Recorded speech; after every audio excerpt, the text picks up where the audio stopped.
Hey everybody, it's the Christian Kid, and I'm back after so long.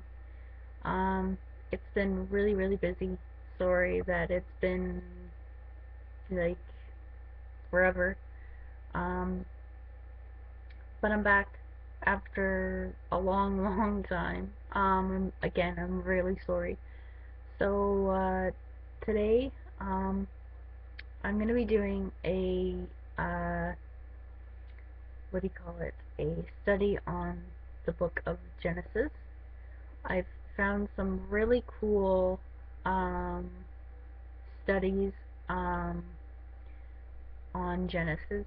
So it's um, kind of been going through the book of Genesis right now. It's um, starting on the creation story, which is kind of cool.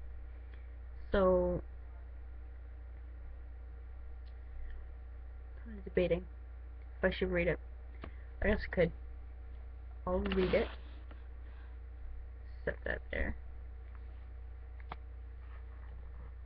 So I'll begin by reading the creation story to you, and then we'll go on with the questions. The questions aren't very long, they're pretty easy and short.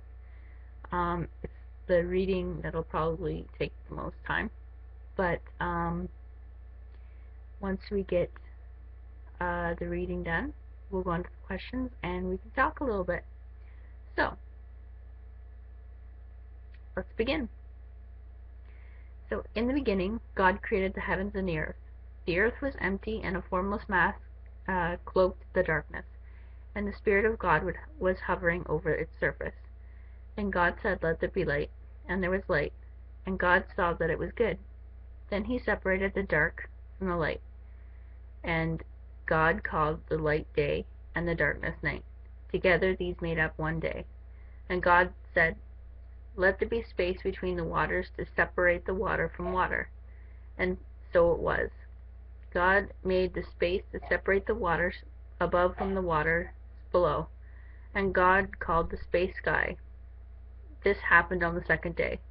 And God said, "Let the waters beneath the sky be gathered into one place so dry ground may appear." And so it was. God named the dry ground land, and the waters seas. And God saw that it was good. Then God said, "Let the land burst forth with every sort of grass and seed-bearing plant, and let there be trees that grow seed-bearing fruit. The seeds will produce the kinds of plants and trees from which they came." And so it was. The land was filled with seed-bearing plants and trees, and their seeds produced plants and trees of every kind. And God saw that it was good. This all happened on the third day. And God said, "Let the lights, or let bright lights appear in the sky to separate the day from the night. They will be the signs to mark off the seasons, the days, and the years. Let their light shine down upon the earth." And so it was. For God made the two great lights, the sun and the moon, to shine upon the earth. The greater one, the sun, resides during the day; the lesser one, the moon, resides during the night. He also made the stars. God set these lights in the heavens to light the earth, to govern the day and the night, to separate the light from the darkness. And God saw that it was good. This all happened on the fourth day. And God said, "Let the waters swarm with fish and other life. Let the skies be filled with birds of every kind." So God created the great sea creatures, and every sort of fish, and every kind of bird. And God saw that it was good. Then God blessed them, saying, "Let the fish multiply, and fill the oceans. Let the birds increase and fill the earth." And all that happened on the fifth day. And God said, Let the earth bring forth every kind of animal, livestock, small animals, and wildlife." And it was so. God made all sorts of its own kind. God made all sorts of wild animals, livestock, and small animals, each able to reproduce more of its own kind. And God saw that it was good. Then God said, "Let us make people in our own image, to be like ourselves. They will be masters over all life, the fish of the sea, the birds in the sky, and all the livestock, wild animals, and small animals." So God created people in his own image. He patterned them after himself. Male and female he created them. God blessed them and told them, "Multiply and fill the earth, and subdue it. Be masters over fish and earth, and the birds and all the animals." And God said, "Look, I have given you the seed-bearing plants throughout the earth, and all the fruit trees for your food. And I have given you the grasses and all the green plants to the animals, for the birds, for their food." And so it was. Then God looked over all he had made, and he saw that it was excellent in every way. This all happened on the sixth day. So that was Genesis chapter 1. And let's see.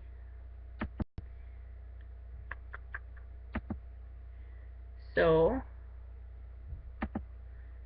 the first chapter question is, list the things God found good among his creations from Genesis chapter 1. So the things that I found in Genesis chapter 1 was light, dry ground, the seas, the trees and the seed-bearing plants, the sun, moon, stars, the sea creatures, the birds, the wild animals, livestock, small animals that were able, and they were all able to reproduce of its own kind. The next question was what do we learn about God in Genesis chapter 2? And I learned that we have a very creative and loving God. He loves us all so much that he took the time to individually make us and give us all a purpose and a name. How cool is that? I mean, if we didn't have a purpose, we didn't have a name, this life would be pretty boring. At least that's how I see it.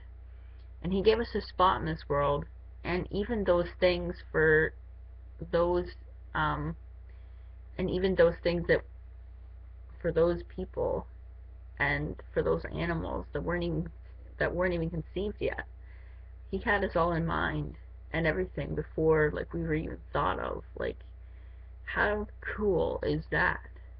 That is like the coolest thing ever. Like, he loved us that much, and he still loves us. Like, that is like, oh man, that just blows my mind. Seriously, just blows my mind. So, yeah, and being that he made us humans in his own image, that's just huge. That's enormous. And that's just amazing. Like, God makes us humans in his own image. That's like mind-boggling. Like, wow, he must love us so much to do that. Like, just, I bet like we can't even guess how much he loves us. And that right there shows it. It shows it just how much he loves us to do that. And to show in verse 27, it says that he created male and female in his own image. So humans humans have standards. Humans have rules and regulations. They have things that, females can't do this and females can't do that. Maybe not so much anymore, but they did a long time ago. And, they even have things for males that, males can't do that and males can't do this. And, it's with God doesn't have that kind of stuff. God, he has like this all around kind of I love you for you. And he just kind of like, you are my child, and I love you so much, and I just want you to come home, kind of thing. He loves us just so much. He just wants to be our dad and, you know, just hug us and just love on us and everything. Like, he just wants to love us so much. I guess I can't really just say that enough because it's true. It's like, yeah, God just wants to love us. He wants to love you. There, I said it again. So, yeah, yeah, I guess that's exactly what it is. God wants to love you. So, um, yeah, um, how else do you say that?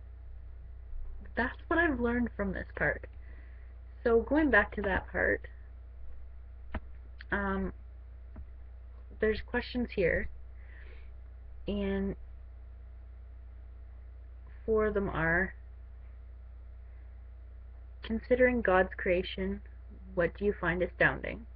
I guess we've already answered that. Next one is, what aspect amazes you about it? We've answered that, kind of. Next one is, what inspires you to worship Him? Looking at His creation all around me, finding the little things that amazes me, finding the big things that amazes me, even the things that aren't so amazing, and thinking, wow, my God made this. I can't make this, but He made this. That's cool. And then the last question is, what do you think is His most beautiful creation? There's a lot of things, but I'd have to choose my horse. My horse is really, really beautiful. I guess I'm biased a little bit, but I'd have to choose my horse. That's just me. She's just, yeah, she's pretty cool. So, my horse, my mom, my fiance,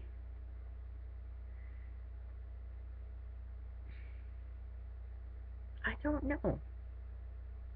Yeah, I'd have to say my family, my friends, and my horse. Yeah, so those are my choices. How about you? I'd like to see your comments. So, yeah, put your answers below. I'd like to see your comments and right down there. Anyways, I gotta go. It's about midnight, 10 to midnight. So, talk to you guys later, and ciao. Peace out.